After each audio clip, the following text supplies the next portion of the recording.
I'm Vincent Price. What unearthly horror did that girl gaze upon? What manner of incredible thing walked beneath that hood? It would be unfair at this time to show you any more of what went on in that laboratory where a man actually dared to play God. Not since the beginning of time has man known such terror.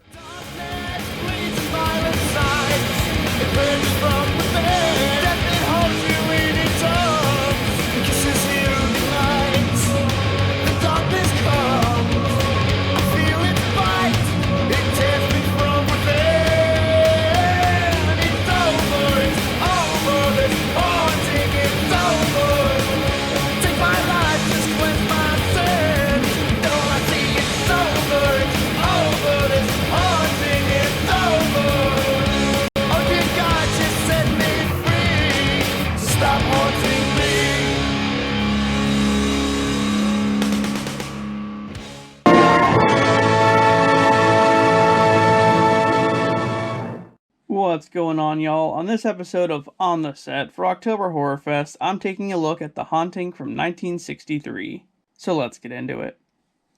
The film starts off narrated by a guy named Dr. Markway. He talks about an old estate in Massachusetts called the Hill House, which was built by Hugh Crane. He built the house for his wife, who pretty much died in a carriage accident right before she could even enjoy the house. So then, Hugh remarried, but his second wife died inside the house after falling down the stairs. Well, I think this guy's a red flag. Don't marry him. Anyway, Hugh's daughter Abigail also died in the house. She lived in the nursery and had a nurse that tended to her, but one day, as she called for the nurse, I guess she didn't make it in time. After all these deaths, Abigail's nurse inherited the house, but for whatever reason, she ended up hanging herself from the staircase. Man, this house is pretty fucked. Then, a distant relative of the nurse named Mrs. Sanderson took over the place. And after all that, Markway wants to hold a paranormal investigation in the house and invite some people to join him. Eleanor, a woman with paranormal experience, Theodora, a psychic, and Mrs. Sanderson's nephew, Luke. After the first night in the house, they find the words, "Help Eleanor, come home," written on the wall. Then they find a strange statue that seems to have the likeness of all the people who perished inside the house. The issue is that it seems to have Markway and the others on it as well. So yeah, right there, I'd be hitting the road for sure. A bit later on, while checking out the library with the infamous staircase, Eleanor falls ill. Markway wants to send her home, but she refuses. That night, Theodora and Eleanor are sleeping in the same bed when they start hearing all kinds of disembodied voices and freak the hell out. They hold hands for comfort, but when Eleanor wakes up, she realizes that she had moved from the bed at some point, and it wasn't Theodora's hand that she was holding. Oh shit. The next day, the two get into an argument over Markway, with Theodora calling out Eleanor for having feelings for him. Then Grace, Markway's wife, shows up to the house, and she's extremely skeptical about the place being haunted. That night, they experience more strange sounds and even see the door about to be kicked in by a ghost. As more banging is heard around the house, Grace goes missing.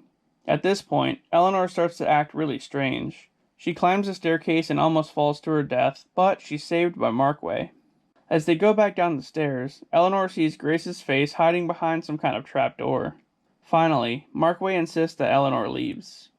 But, as she leaves, a ghost appears in front of her car, causing it to crash into a tree, and she dies. As the others show up to see what happened, they find out that the alleged ghost that made her crash is actually Grace. But Grace plays aloof to the whole thing and says she doesn't know how she even got there. Yeah, okay lady. There's definitely some fuckery afoot, but it gets even crazier. Luke says that he saw the whole thing happen and saw Eleanor drive directly into the tree on purpose. But Markway says he saw someone in the car with her, also saying that it's the same tree that Crane's wife crashed into. The end. So, there you go. The Haunting. It was a good one. But I don't know why they would just want to intentionally stay inside that place, given its history. 'Cause fuck that. However, most of them did make it out, so I guess that's a thing. Well, all except for Eleanor, 'cause the house was after her ass from the start. Anyway guys, thanks for watching, and I'll see you on the next one.